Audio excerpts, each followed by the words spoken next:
Hello and good morning students. Today we are going to cover foreign exchange rate chapter number 11 of macroeconomics.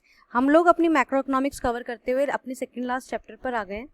आज हम इसके अंदर foreign exchange के बारे में पढ़ेंगे. अब फॉरेन कंट्री की करेंसी क्या होती है ये सब तो थोड़ा बहुत सबको आइडिया होता है इसके बारे में. अब आपको ये भी लगता है, आप रोज रोज न्यूज़ देखते हैं कि डॉलर के मुकाबले रुपया कमज़ोर हो गया या रुपया बढ़ गया, है ना. ये चीज़ें हम सुनते हैं, तो ये क्या होता है, कैसी चीज़ें करते हैं, ये हमारे माइंड में एक इल्यूजन सा रहता है. तो आज हम इस चीज़ को यही क्लियर करेंगे कि भाई फॉरेन एक्सचेंज रेट क्या है. ठीक, उसके लिए हम देखते हैं. It refers to the rate at which the currency of one country is exchange with the currency of other country. मतलब कि एक कंट्री, मतलब हमारी जो कंट्री है, it refers to the rate at which the currency of one country, कि हमारी जो करेंसी है वो कौन सी दूसरी करेंसी, मतलब अपनी करेंसी छोड़कर, अब जैसे हमारी इंडिया की रुपीस को छोड़ के बाकी जो दूसरी चीजें हैं वो सब क्या है, हमारे लिए फॉरेन करेंसी हो गई. ठीक, in other words foreign exchange rate measures the number of units of one currency required to exchange with one unit other currency. मतलब अगर हमें जैसे सपोज करिए $1 इक्वल टू 63 रुपीज, तो 63 अगर हमें $1 खरीदना है तो हमें क्या करना पड़ेगा, हमें उसको 63 रुपीज देना पड़ेगा अपना, जब हमारे पास $1 आएगा. ठीक है, तो ये क्या है हमारा, ये चीज है. मतलब इस तरह से हम इस चीज को देखते हैं.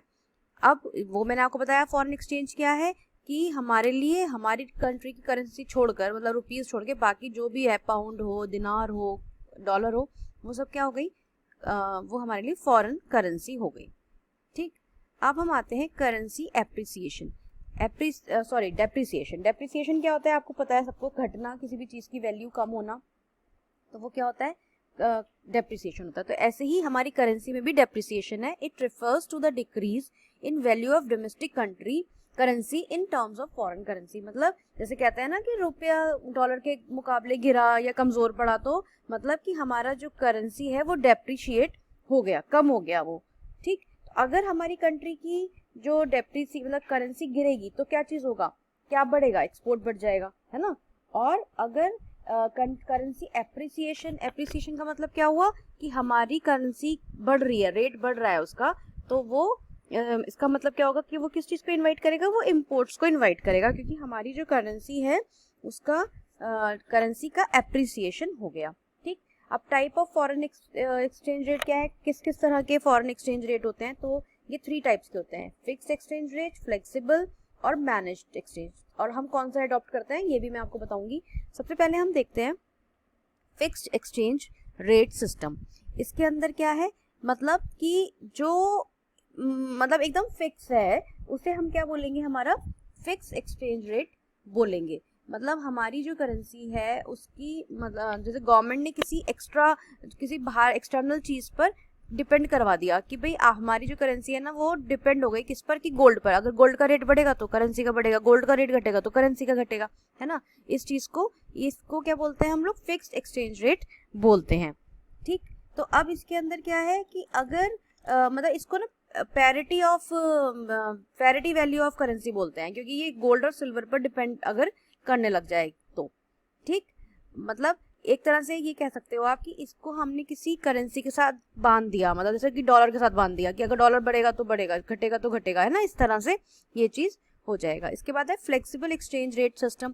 फ्लेक्सिबल मतलब जो मार्केट फोर्सेस पर डिपेंड करती हो, कि मार्केट में डिमांड बढ़ी तो बढ़ा, घटी तो घटा. अब जैसे सप्लाई, किसका सप्लाई, वाटर बहुत है हमारे पास में तो उसकी कोई वैल्यू है नहीं है, लेकिन डायमंड कम है, उसकी बहुत ज्यादा वैल्यू है ना. तो ये क्या है आपका, ये मार्केट फोर्सेस है, कि ये अगर जो रेट है हमारा वो कैसे बढ़ेगा, मार्केट फोर्सेस को ध्यान में रखते हुए बढ़ेगा. और जो फ्लेक्सिबल है ना, इसको हम फ्लोटिंग एक्सचेंज रेट भी कह सकते हैं. इसके अंदर गवर्नमेंट कहीं भी इन्वॉल्व नहीं होगी, मतलब क्योंकि ये तो मार्केट फोर्स पर ही डिपेंड कर रहा है ना, इसलिए.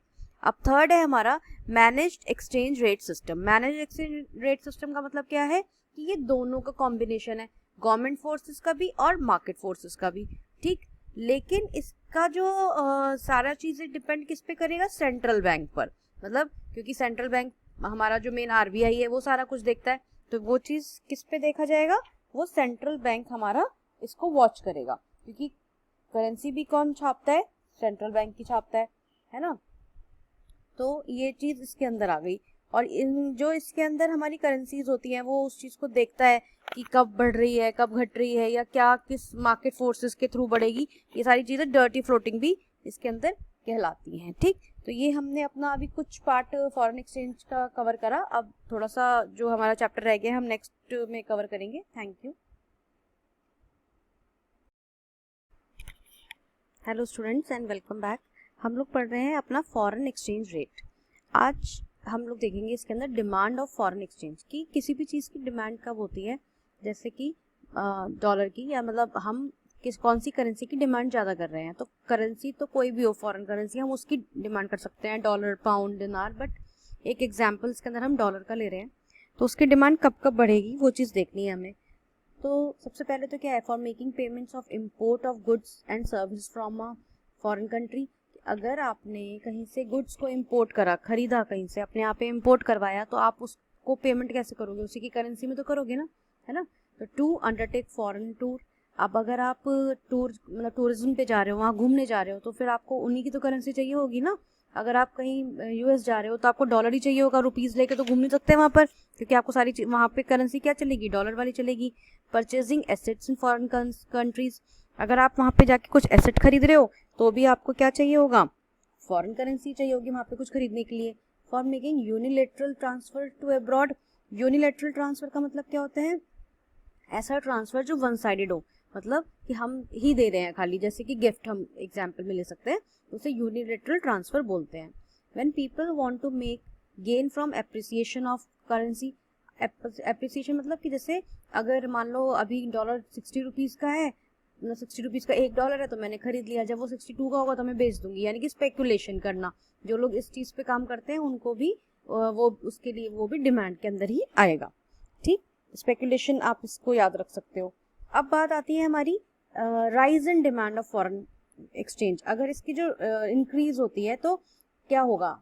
Imports become cheaper. जब आप इम्पोर्ट कर रहे हो तो भाई थोड़ा वो आपको सस्ता पड़ेगा। टूरिज्म में भी फायदा हो जाएगा। To make gain from speculative. Speculative वही मैंने आपको भी बताया कि भाई अगर डॉलर 60 रुपीज़ का है, तो 60 रुपीज़ का $1 है, तो आपने खरीद लिया, कल को वो 63 का हुआ तो आपने सेल आउट कर दिया, तो वो क्या हुआ आपका? डॉलर मतलब स्पेकुलेटिव एक्टिविटीज जो लोग करते हैं उनको भी गेन होगा उसके अंदर, अगर इसमें के अंदर राइज होता है तो। ठीक, सप्लाई ऑफ फॉरेन एक्सचेंज क्या है? From goods, export of goods and services. मतलब हम जो एक्सपोर्ट कर रहे हैं उसके अंदर भी हमें फ़ायदा हो जाएगा। From investment of foreign country and currency. और मतलब इसके अंदर आप जो भी कुछ करना चाहें, मतलब वो काम आप कर सकते हैं। मतलब ये सारी चीज़ें वही आ गई, आपकी यूनिलैटरल हो गया, स्पेकुलेशन हो गया, ये सब चीज़ें। इसका जो कर्व है वो वही है जैसे हमने माइक्रो में पढ़ा है कि भाई इंक्रीज हुआ तो वो ऊपर हो जाएगा और डिमांड कम हो जाएगी। ठीक है। और डिटर्मिनेशन ऑफ एक्सचेंज रेट के अंदर क्या आएगा कि अगर आपने डिमांड और सप्लाई दोनों करी तो हमें क्या मिल जाता था? इक्विलिब्रियम मिल जाता था ना। तो वो क्या होगा? इसका डिटर्मिनेशन होगा फॉरेन एक्सचेंज रेट का। मतलब इसके अंदर छोटे छोटे ग्राफ्स भी हैं जो आप देख लेना, आपकी बुक में होंगे। अगर चेंज इन डिमांड है, मतलब अगर इंक्रीज हो रही है तो आप इंक्रीज शिफ्ट कर दोगे उस कर्व को, है ना, राइट की साइड, और अगर डिक्रीज हो रही होगी तो लेफ्ट की साइड शिफ्ट कर दोगे। ऐसे ही सप्लाई के अंदर होगा, इंक्रीज और डिक्रीज। ये सारी चीज़ें हम लोग माइक्रो में पढ़ चुके हैं, तो आपको कोई भी दिक्कत नहीं आएगी उसको एनालाइज करने के लिए। ठीक है, तो इसको हम यहीं पे एंड करते हैं। Thank you so much.